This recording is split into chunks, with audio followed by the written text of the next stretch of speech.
Well, it's time to finally put this Let's Play to rest. So, I have all 150 Pokemon. Hooray. I forgot to show this at the end of the last segment, oh well. But, and all the badges and all that shit. But, it's time to get the secret 151st Pokemon. And I'm going to be doing it in a not legitimate way, for reasons I will explain in a moment. So, first, let's explain what I'm going to do here. You see, I'm here on Route 8, on the west end, by the entrance to the underground passage that leads to Celadon City, as well as the western exit of Saffron. Now, if you recall, I intentionally did not battle this guy through this LP, through a playthrough, and this is why. So, you notice that his guy's range is that of this far. Basically, if he's on screen, he'll see me as soon as I walk a tile down. But what I can do is this. Aha! See, he's supposed to be engaging in a battle right now, but I managed to open the menu before he actually noticed me, because there's a frame when you scroll. When he scrolls on screen where he's facing a different direction, and in that frame it's not as small of a window as you think it is. You can actually open up the pause menu, and what I'm going to do here is I'm actually going to fly over here to Cerulean City with Pidgey.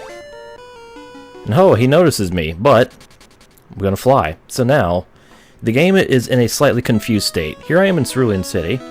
I am currently pressing the start button, but the menu will not open. I can't open the menu. Currently the game is in a state where it's telling it that a trainer is walking towards me, and I'm not supposed to be able to do anything or move at all. But, also, I can't actually interact with NPCs. Like, text boxes won't show up. That's another byproduct of this. So yeah, the game is in a very weird state right now.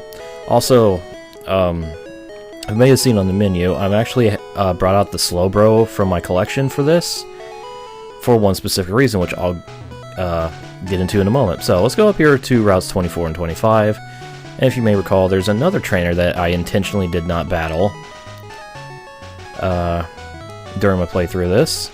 So we're going to actually battle him now.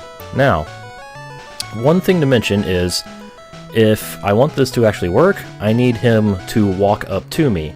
If I just speak to him, or if I walk in front of him without him actually having to walk, the game will not do anything.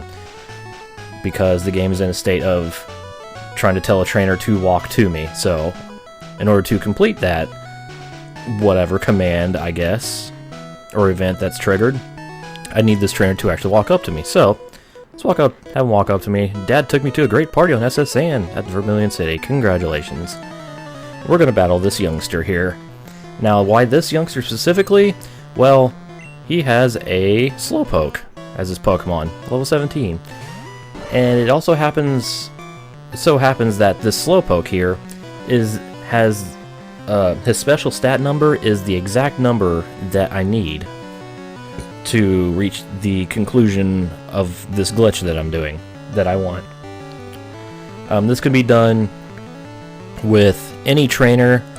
Like, I didn't have to use that guy in Route 8. Any trainer that has a range that goes to the edge of the screen in terms of engaging with you, the player, you can do that on, but that's just kind of the most commonly used trainer, I guess. I don't know. But anyways, I have Slowbro here, and why I chose Slowbro is it knows Growl.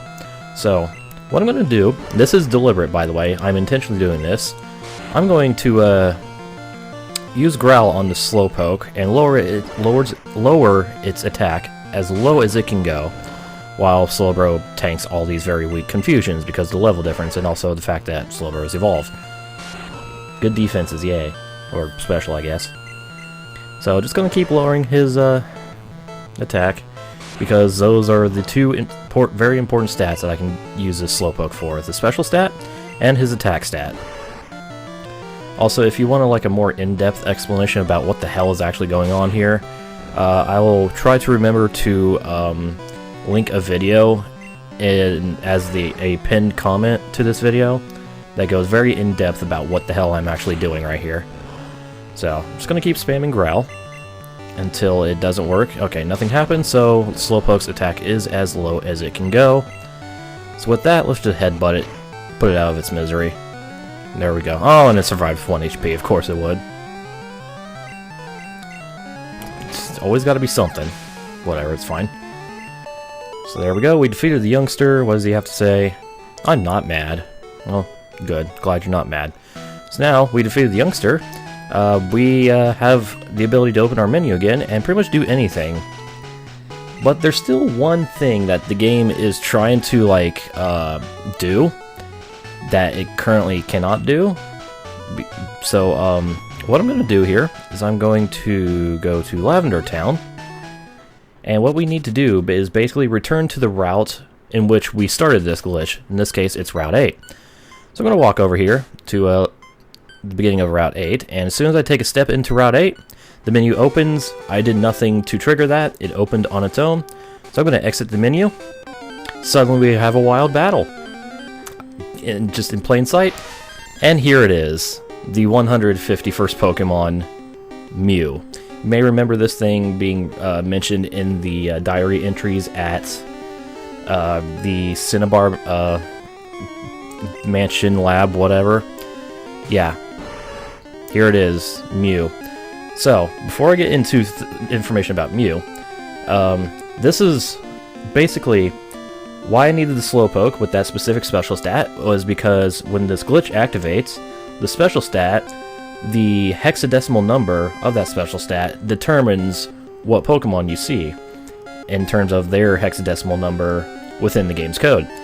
It just so happens that the special stat of the Slowpoke that I just fought is the same as the hexadecimal number of Mew within this game. Also, another thing to point out, this Mew is level 1. That is the reason I spammed Growl. The attack stat is what determines the level of this Pokemon you encounter by using this glitch. By the way, you can find other Pokemon other than Mew. You can even find glitch Pokemon that aren't actual entities, but they're just glitches. So, basically, with the level, the attack starts... the attack can have... or a stat in battle can have, like, 13 different, I think, statuses. You know, you can go up 7 levels, you can go down 7 levels, or 6 levels, something like that. But it starts at 7, so the stat value always starts at 7 at a battle, because that's its neutral. The Growl that I did lowered that attack thing, whatever, that stat number, to 1. So now this Mew is level 1. Why is it level? Why did I do that? Well, you'll see once I catch this thing. So, I was actually going to bring out my Master Ball for this. I forgot to do that. And it's level 1, let's just chuck an Ultra Ball at it. I kind of bought a lot of those throughout my things. And there we go, we've caught ourselves Mew. Hooray. New Pokedex added for Mew. The new species, because they couldn't fit the whole species. So rare is still said to be a mirage by many experts. Only a few people have seen it worldwide. Just a few. No, I don't want to nickname Mew. And now this game has completely returned to its normal state. The glitch, to this point, the glitch is complete. The game is completely 100% normal now. So, I put Mew in the lead, because I'm actually going to be taking advantage of another little glitch here, involving the levels. So, I'm going to fly to Viridian City. So, when it comes to leveling up Pokemon, there are 4 different speeds at which a Pokemon can level up, depending on how many experience points they need to reach the maximum level, the level cap. It just so happens that at level 1, 3 of these speeds are normal. The XP required for that is 1. But, in terms of the level up speed that Mew has, it's,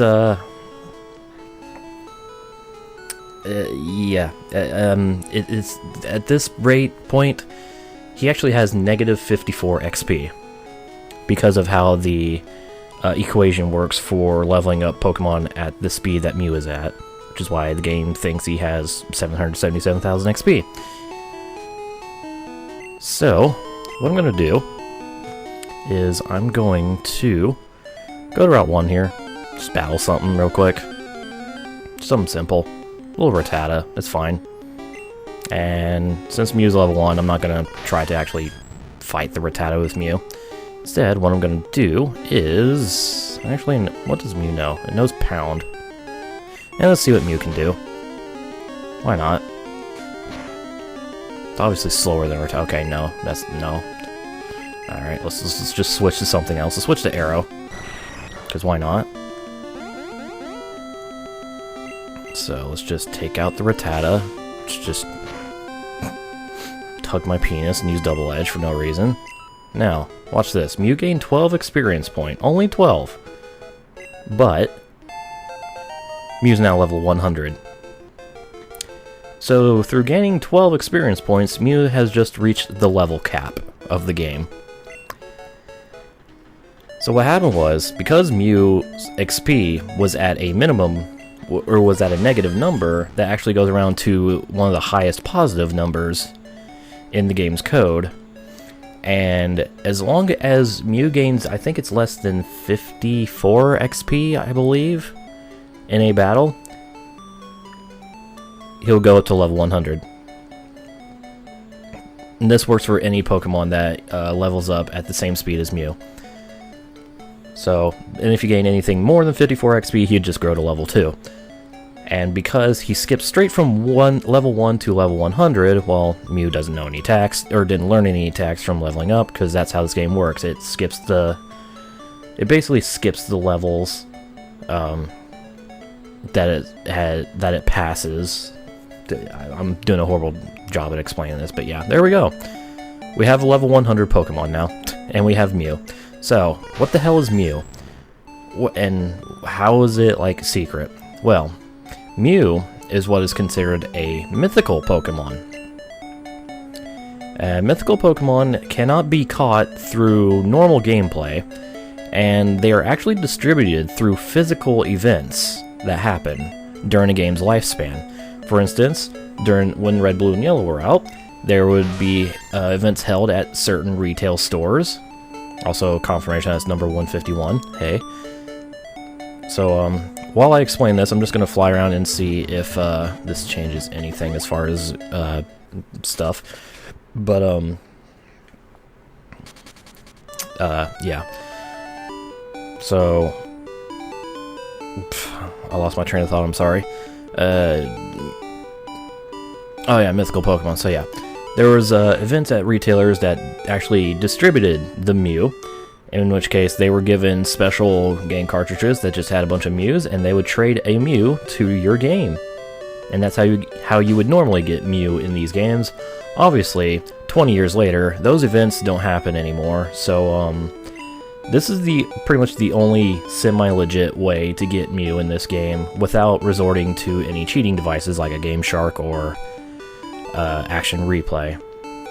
I personally am not a fan of Mythical Pokemon just because of the timed exclusivity. I'm not a fan of that, but still, I have Mew. So do you say anything different? Wow, excellent. Okay, he doesn't say anything different for me getting Mew. So, let's see if Professor Oak says anything different about getting Mew. And then, to finally end this Let's Play, I'm going to actually battle that guy that I initiated this glitch with Mew. And that'll be our great send-off for this Let's Play that has taken longer than I thought it would. Hooray. So let's see if Professor Oak has anything different to say. Now I have 151 instead of 150. Yes, let's get our Pokedex rated. 151 seen, 151 owned. Entirely complete. Nope. Okay. Damn. I was hoping there was like a secret line of text for obtaining everything plus Mew, but I guess there isn't. Oh well. So let's go to Route 8 and battle the Gambler. Kick his ass. Damn, I'm kind of sad that I actually forgot the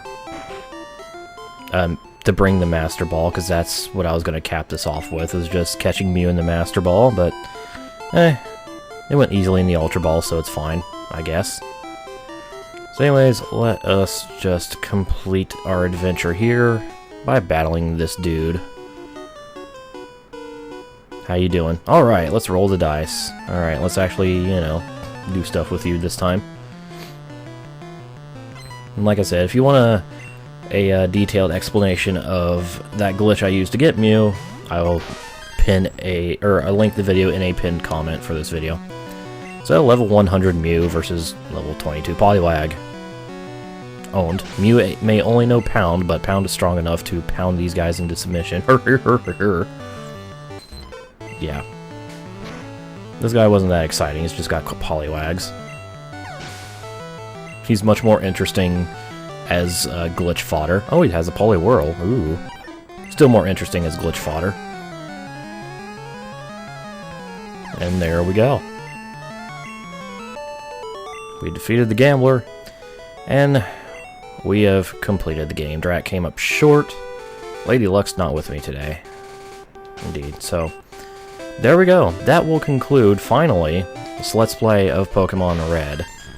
I know it's been a bit of a mess in terms of getting this on a, like, getting the videos released on a normal schedule, but oh well. But yeah, there we go. We're done. So I think that'll do it. So thank you guys for watching this Let's Play, and whether you're actually watching the videos here on YouTube or watching the videos on Twitch, because I'm starting to upload my stuff to Twitch just as a backup in case YouTube completely dies. And also to use who've caught the live streams of me doing stuff like catching everything and all that jazz. So yeah, I'm going to make a bonus video for this LP that shows every Pokemon collected in the PC, and maybe all their Pokedex entries as well. I'll probably do that just because, for the sake of completion. So yeah, but as far as the next RPG that I'm going to Let's Play, I don't know. I kind of want to leave it up to you guys. Would you like me to jump straight into the next generation of Pokemon, or would you like to see me tackle a different RPG next? Maybe Final Fantasy, Kingdom Hearts, something that isn't developed by Square or published by Square? Let me know. And with that, I'm just gonna toss Mew here into, well, actually I need to toss Slowbro back into where he goes, but also toss Mew into box number 8 in the PC for my complete and completely organized, completed Pokedex, or collection. So there you go. We did it. So, yeah. Stay tuned for the bonus video, and all my other future content. And with that, see you later.